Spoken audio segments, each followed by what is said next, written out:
ఆయన రెక్కల చాటును భద్రపరచి మరొకసారి ఆయన సన్నిధిలో చేరి ఆయన నామాన్ని ఘనపరచడానికి, ఆయన నామాన్ని స్తుతించడానికి, ఆయనను ఆరాధించడానికి దేవాది దేవుడు మనకిచ్చిన ఈ అవకాశాన్ని బట్టి దేవాది దేవునికి వందనాస్తమై ఉన్నాం.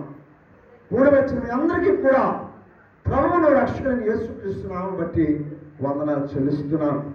దయచేసి ఈ యొక్క ఉదయకాల సమయంలో, మధ్యాహ్నకాల సమయంలో మనమందరము కూడా ఆయన యొక్క సన్నిధిలో ఒక ప్రత్యేకమైన కార్యక్రమం, ఈరోజు మనము ఆయన యొక్క శరీరంలోను ఆయన యొక్క రక్తంలోను పాలుభాగస్తులం కాబోతున్నాం. ఎందుకంటే యేసుక్రీస్తు ప్రభువారు ఈ భూమి మీద ఉన్నప్పుడు ఆయన వెళ్ళిపోతూ తాను తన శిష్యులు కలిసి చేసిన ఈ కార్యక్రమాన్ని మరలా ఆయన రాజ్యములో, ఆయన ఇంటిలో మనమందరము కలిసి మరి ఆయనతో కూడా భోజనం చేసే వరకు కూడా ఈ రకముగా దీనిని మీరు ఆచరించుడని ఆయన చెప్పి ఉన్నారు. కాబట్టి ఎందుకు దీనిని ఆచరించాలి, దేని విషయంలో మనం దీనిలో పాలుభాగస్తులం కావాలని కొన్ని విషయాలు దేవుని వాక్యం నుంచి మనం చూసుకొని మనం తర్వాత ఆ కార్యక్రమానికి వెళ్దాం ప్రియులారా. మొదటిగా యెషయా గ్రంథము 59వ అధ్యాయము. యెషయా గ్రంథము 59వ అధ్యాయము.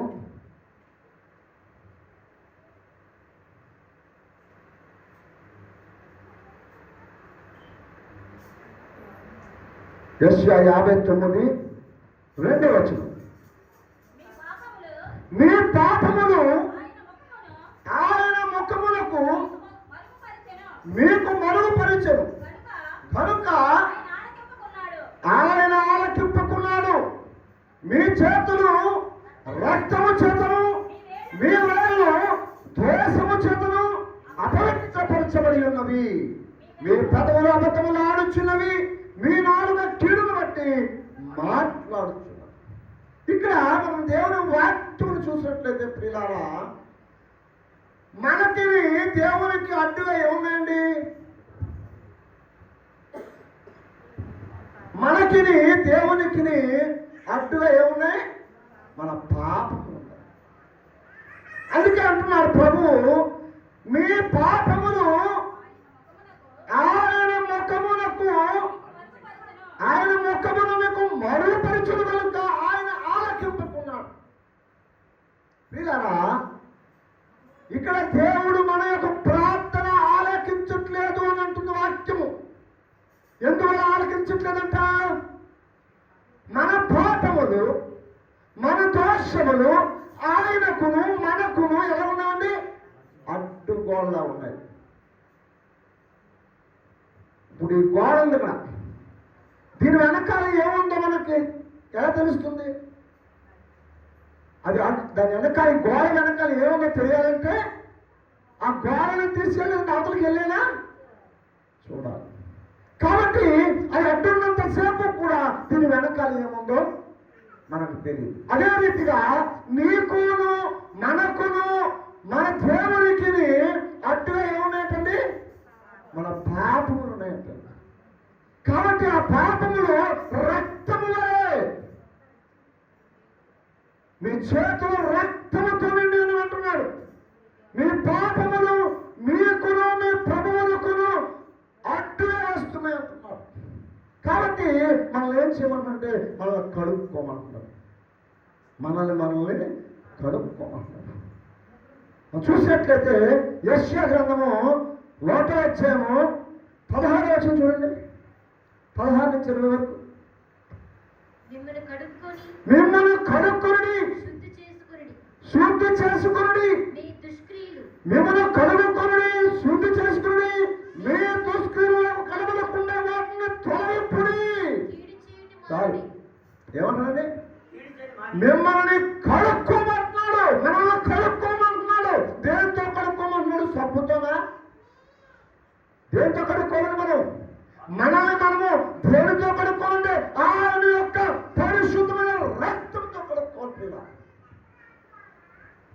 ఈ లోకములో నీకు అంటిన పాపము ఎంత విలువైన సబ్బు పెట్టి నువ్వు రుద్దుకున్నా ఆ పాపాన్ని నువ్వు వదిలిపోవు.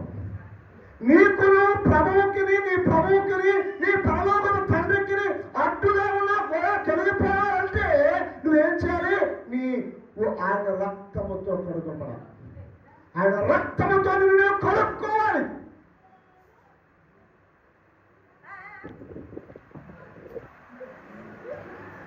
ఆయన రక్తము మాత్రమే, కేవలము ఆయన రక్తము మాత్రమే నిన్ను నన్ను మన పాపము నుండి శుద్ధీకరించగలదు. ఏ నామమును బట్టి కూడా ఈ లోకములో ఈ భూమి మీద నువ్వు రక్షించగలవండి. కేవలము క్రీస్తు నామమును బట్టి నువ్వు రక్షించగలవు. క్రీస్తు రక్తమే నిన్ను రక్షించగలదు. కాబట్టి ఆ రక్తముతో నువ్వు కలుపుకోవాలి. నిన్ను పరిశుద్ధపరచుకోవాలి. నిన్ను కలుపుకోవాలి. నిన్ను ఆయన రక్తములో నువ్వు కలబడాలి.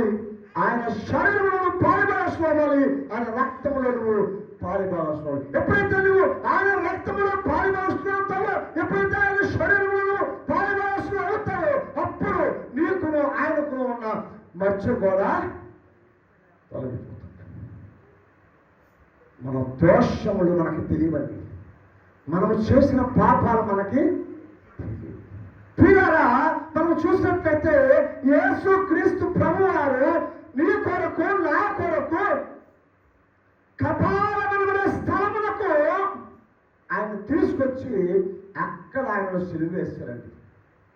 కపాలం అనే స్థలములకు తీసుకొచ్చి గవిని అవతల అంటే ఏంటండి? ఊరవతలండి. ఊరవతల ఎవరు వేస్తారు?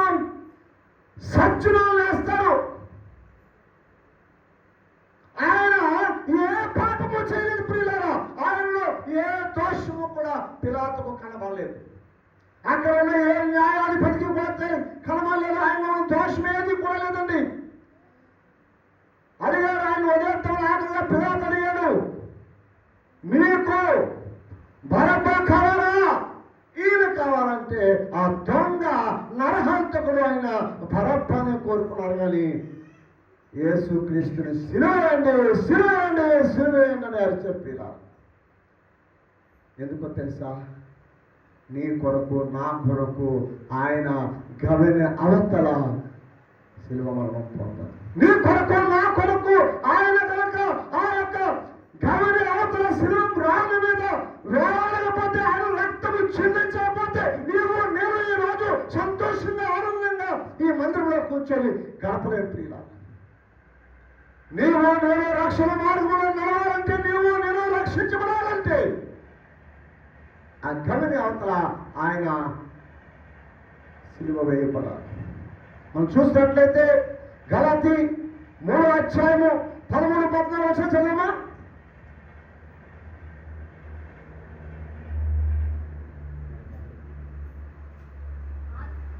ఆత్మను గూర్చిన వాగ్దానములు.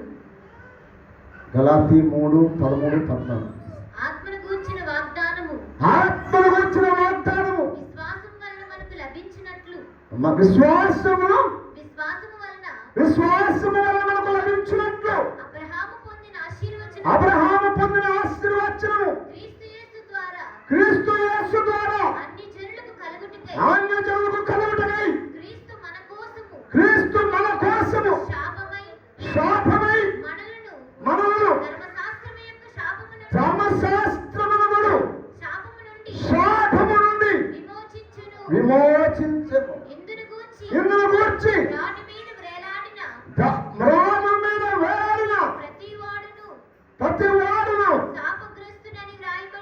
శాపగ్రస్తుడని వ్రాయబడి ఉన్నది. అవును ప్రియులారా, మనం చూసినట్లయితే యేసు క్రీస్తు వారు నీ కొరకు నా కొరకు నీవు నేను చేసిన పాపముల నిమిత్తము ఆయన శాపగ్రస్తుడు. ఆ రోజుల్లో ఆ దినాల్లో ఎంతో ఘోర పాపాలు చేస్తే కానీ సిలువ మీద వేలాడుతున్నారు. ఈ రోజుల్లో ఉరిశిక్షలాగో ఆ రోజుల్లో సిలువ మ్రాను మీద వేలాడుతారు. ఆ రోజుల్లో బరబ్బాకు వేయవలసిన సిలువను యేసు క్రీస్తు వారి భుజాల మీద పడిందండి. బరబ్బా భుజాల మీద పడవలసిన సిలువ యేసు క్రీస్తు పరిస్థితిలో ఉన్నాడు. ఎందుకో తెలుసా? గెత్సేమనే తోటలో సాతాను గారితో యుద్ధము చేసి మన ప్రియ గెత్సేమనే తోటలో సాతానుతో యుద్ధం చేసిన రాత్రులంతా కూడా మెలకువగా ఉండి యుద్ధం చేసి ఆ మరుసటి రోజు ఆయన్ని శిలోమ్రాను పరబ్రహ్మయ్యవలసిన శిలోమ్రాను ఆయన భుజాల మీద మోపి అలసి సలసి జీవం లేకుండా ఉన్న ప్రభువు యొక్క భుజాల మీద శిలోమ్రాను వేసి యెరూషలేము వీధుల్లోని పడవలతో కొట్టుకుంటూ శిలువ యొక్క శరీరం నుంచి రక్తము కార్చుకుంటూ నీ కొరకు నా కొరకు గవిని అవతల వరకు కూడా నడిపించుకు వెళ్ళి గవిని అవతల సిలువేశారు. ఎందుకో తెలుసా? ఆదాము అవరు, మన పితరులైన ఆదాము, మన మొదటి తల్లిదండ్రులైన ఆదాము అవరు ఏదైనా వనములో పాపము చేసిన తర్వాత ఏదైనా వనము అవతలకు ఎలాగైతే పొమ్మన్నారు, వాళ్ళ రక్షణ నిమిత్తము వాళ్ళు రక్షించడానికి, నిన్ను నన్ను రక్షించడానికి ఆ ప్రభువు ఆ గవిని అవతల శిలువ మ్రాణులో వేలాడవలసి వచ్చింది. మరి నీవు నేను ఆ శిలువ మ్రాణు యొక్క విలువ ఎప్పుడైనా గమనించాను? ఆ యేసు క్రీస్తు ప్రభు వారు వేలాడిన ఆ శిలువ మ్రాణు గురించి ఎప్పుడైనా మనము ఆలోచించామా ప్రియులారా? మనము ఒక పాపము చేసే ముందు, ఒక తప్పిదము చేసే ముందు, ఒక దోషము చేసే ముందు ఎప్పుడైనా అయ్యో నా కొరకు నా ప్రభువు శిలువ మ్రాణులు వేలాడేది, నేను ఈ పాపం చేస్తే నేను ఆయన గాయాలు రేపిన వాడిని అవుతానే అని ఎప్పుడైనా ఆలోచించండి.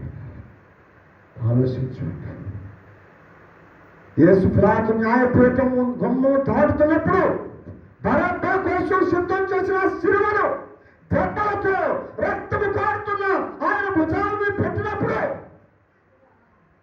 బరబ్బాతో ఆయనతో సమానులను ఇంకో ఇద్దరు దొంగలు కూడా ఆయనతో పాటు సిలువేశారు. అంటే ఏ దోషము లేని ఆ ప్రభువును, ఏ పాపము చేయని ఆ ప్రభువును, ఏ యొక్క మచ్చ మరక లేని ఆ యొక్క ప్రభువును దొంగల నడుమ శిలువ మీద వేలాడవలసిన కర్మ పట్టింది అంటే అది ఎందువల్ల తెలుసండి? నీ కొరకు. అందుకే అంటున్నాను, నీవు నేను రక్షణ పొందాలంటే, నీవు నేను ఆ మోక్ష రాజ్యానికి వెళ్ళాలంటే, నీవు నేను ఆ పరలోక రాజ్యానికి వారసులు కావాలి అంటే ఆ ప్రభువు కనుక ఆ యొక్క 2023 సంవత్సరాల క్రితం నీ కొరకు నా కొరకు ఆ యెరూషలేము వీధుల్లో ఈడ్చుకొని వెళ్ళకుండా, ఆ శిలువను ఈడ్చుకొని వెళ్ళకుండా ఉన్నట్లయితే నీవు నేను ఈరోజు రక్షించబడేవాడు. మా ప్రియుల ఒకసారి ఆలోచించాను.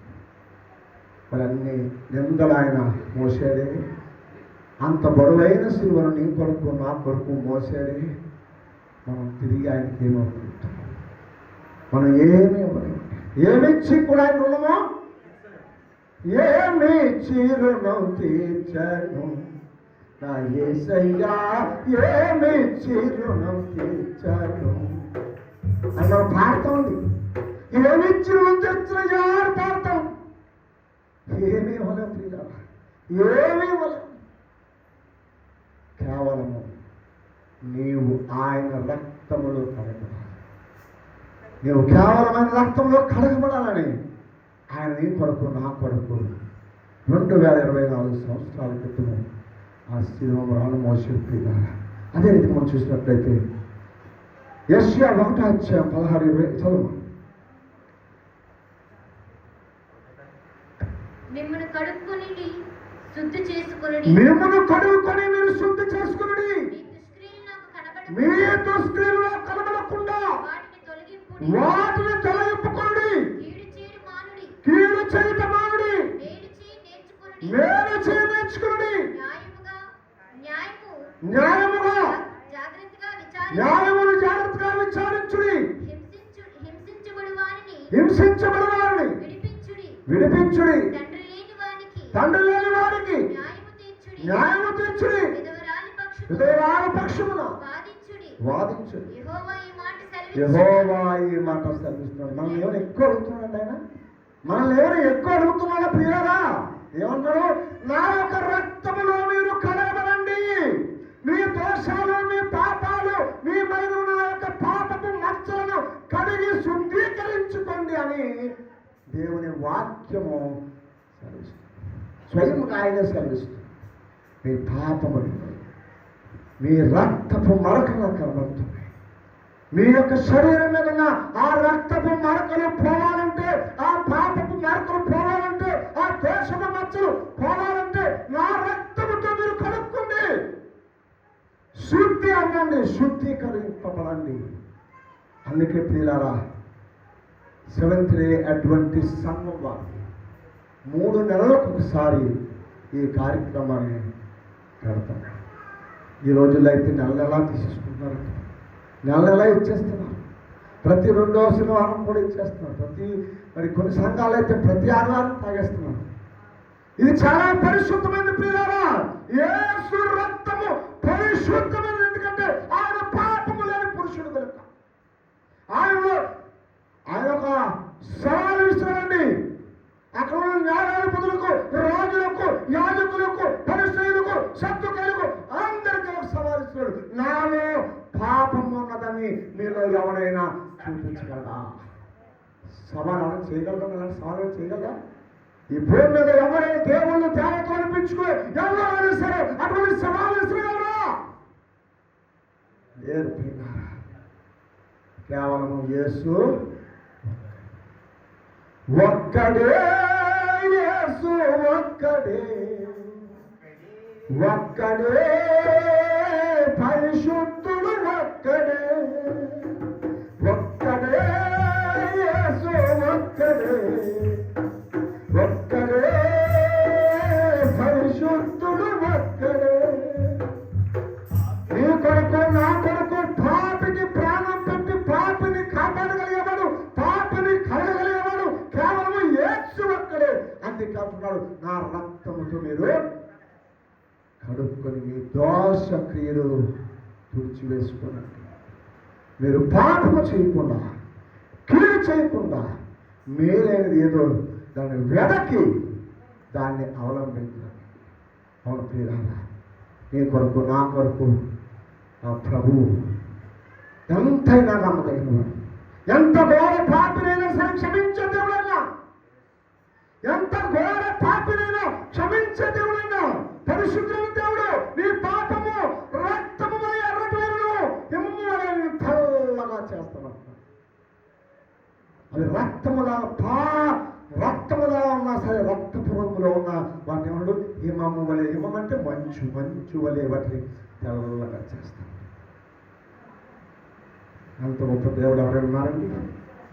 పాపిని ప్రేమించే దేవుడు ఎవరున్నా?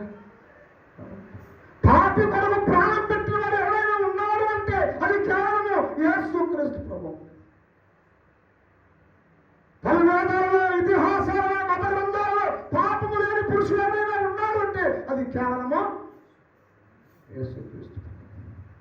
లోక బంగారం అంతా పోగు వేసిన నువ్వు ఆయనకు నువ్వు విలువ. అదే మనం చూసినట్లయితే దేవుడు నిన్ను నన్ను ఒకటే అడుగుతున్నాడు. రా, నీ పాపములు ఎర్రగా ఉన్నా, కెంపు వలె ఎర్రగా ఉన్నా, రక్తము వలె ఎర్రగా ఉన్నా, హిమ వలె ఎర్రబొచ్చు వలె తెల్లగా చేసేస్తాడు. ఇలాగా దేవుడు దావీదుకు ఎంతో గొప్ప అవకాశం ఇచ్చాడు. దావీదుకు ఎంతో గొప్ప అవకాశం ఇచ్చాడు. దేవుడు నా హృదయానుసారుడు దావీదన్నాడు. దేవుడి చేత గొప్ప మాటలు పలికించుకున్నాడు దావీదు నా హృదయానుసారుడు. అటువంటి దావీదు తప్పిపోయాడు. కానీ తిరిగి దేవుని దగ్గరికి వచ్చాడు. అయ్యా, నేను పాపిని, నాలాంటి పాపి ఎవడు కూడా లేడని దేవుని దగ్గర వచ్చి పశ్చాత్తాపడ్డాడు. తప్పిపోయినాను, దారిని తొలగినాను, దిక్కులేక నేను నీ దయను కోరుచున్నాను.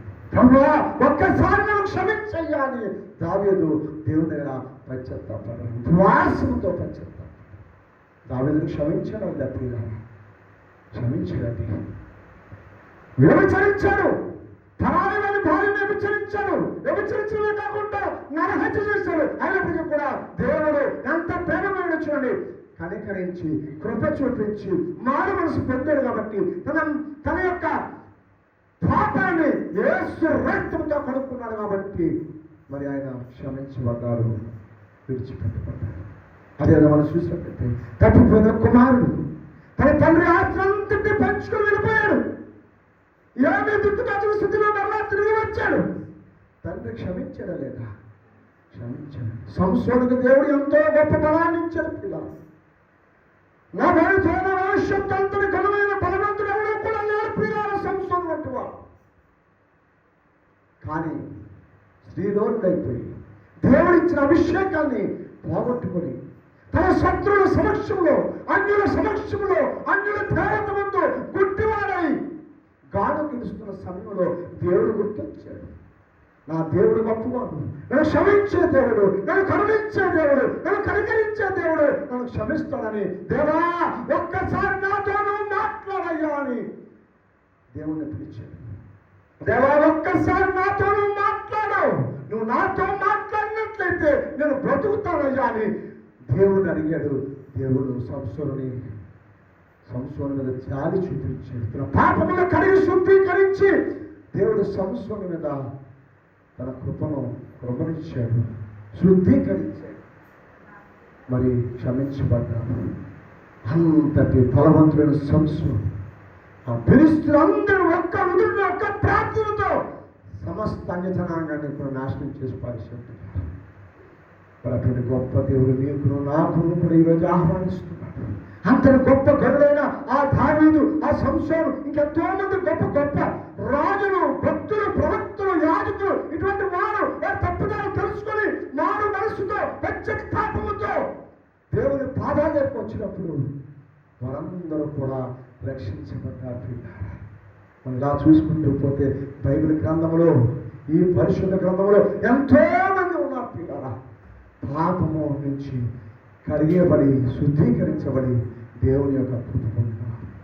ఈరోజు నీవు నేను కూడా ఒకవేళ పాపముతో నిండి ఉన్నామేమో, దోషముతో నిండి ఉన్నామేమో, పాపములో కొట్టుమిట్టాడుతున్నామేమో, పాపములో కూలిపోయి ఉన్నామేమో, అయ్యా ఒక్క మాట చాలయ్యా, నన్ను క్షమించయ్యా, నా దేవా నేను నీకు దాసుడుగా జీవిస్తానయ్యా, నీకు దాసుడుగా నేను జీవిస్తానయ్యా అని ఆయన పాదాల దగ్గర, ఆయన పాద సన్నిధిలో ఉన్న ప్రియులారా, ఆయన పాదాల దగ్గర ఆయన అడిగినట్లయితే తప్పకుండా దావీదును క్షమించిన దేవుడు, హిజ్కియాను క్షమించిన దేవుడు, సంసోనును క్షమించిన దేవుడు నిన్ను నన్ను కూడా క్షమించటానికి, నిన్ను నన్ను కూడా తన పరిశుద్ధమైన రక్తములో కడిగి శుద్ధీకరించడానికి శుద్ధంగా. అందుకంటాడు, మీ పాపములు, మీ దోషములను కప్పుకొనకండి, వాటిని విప్పి ఒప్పుకొని విడిచిపెట్టండి. తన పాపములు ఒప్పుకొని విడిచిపెట్టిన వాడు ధన్యుడని వాక్యం చెప్తుంది. ఒక వాక్య భాగం చూసుకుందాం ప్రియులారా. యిర్మీయా 4వ అధ్యాయము 1-2 వచనాలు చదువు. 1 నుంచి 1-2 4వ అధ్యాయము, యిర్మీయా 4వ అధ్యాయము 1-2. ఇదే యెహోవా వాక్కు, ఇశ్రాయేలు నీవు తిరిగి రానుద్దేశించిన యెడల నా యొద్దకే రావలను. నువ్వు ఇటు అటు తిరుగుట మాని నీ హేయ క్రియలను నా సన్నిధిని తొలగించి సత్యమును బట్టి, న్యాయమును బట్టి, నీతిని బట్టి యెహోవా జీవము తోడని ప్రమాణము చేసిన యెహోవా మన యందు, ఆయన జనములు ఆయన యందు తమకు ఆశీర్వాదం కలిగినట్లు ఆయన యందు. ఏమంటారండి? మనల్ని ఏమైనా భారం మోసుకొని రమ్మంటారా? నేను సిలువ మోస్తాను ప్రియులారా, మీ పాపాలను బట్టి మీరు కూడా సిలువ మోసుకుంటాను అంటున్నారా? లేదా?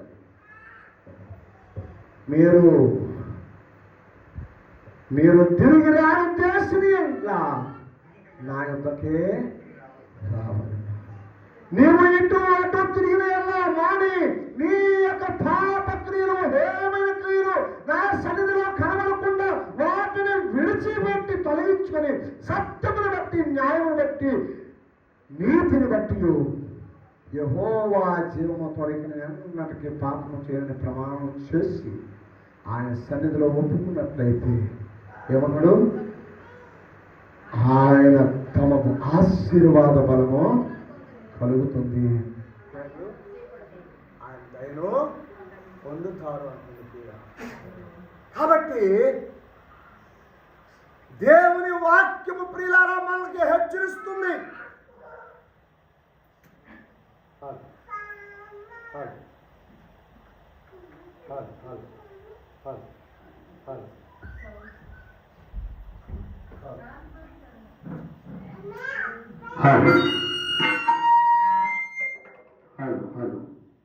కాబట్టి ప్రియులారా దేవుని వాక్యము మనం హెచ్చరిస్తుంది. ప్రియులారా మన పాపములు విడిచి, మన దోషములు విడిచి, మన పాపములు దోషములు ఆయన రక్తములో కలుపుకొని వాటన్నిటిని విడిచి ఆయన రక్తము చేత శుద్ధీకరించుకొని ఆయన శరీరంలోను ఆయన రక్తంలోను మనం పాలిపాలసులైనప్పుడు ఆయన పరిశుద్ధులు కనుక మనమును పరిశుద్ధమవుతాం.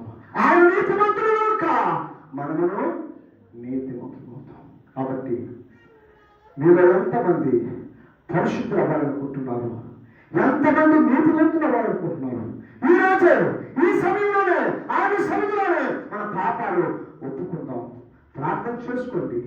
మీ పాపాలు మీకు తెలుసు, మీ దోషాలు మీకు తెలుసు. ప్రారంభించి కలుగుకొని మీరు ప్రార్థన చేసుకోండి. వెళ్ళి మీ పాదాలు కడుక్కొని, ఒకరి పాదాలు ఒకరు కడుక్కొని, బాప్తిజం పొందిన వారందరూ కూడా ఒకరి పాదాలు ఒకరు కడుక్కొని తిరిగి ఆయన సన్నిధిలోనికి పరిశుద్ధంగా వచ్చినట్లయితే మనం తగ్గించుకోవాలి. యేసుక్రీస్తు ప్రభువారు ఆయన ఈ భూమిని జీవించినప్పుడు ప్రతి విషయంలో కూడా ఆయన తను తగ్గించుకునే జీవించాడు.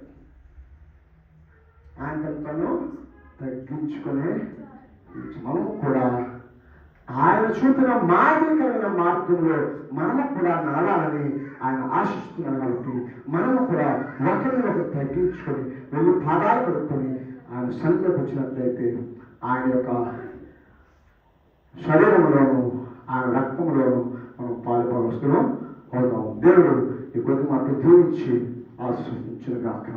ఆమేన్.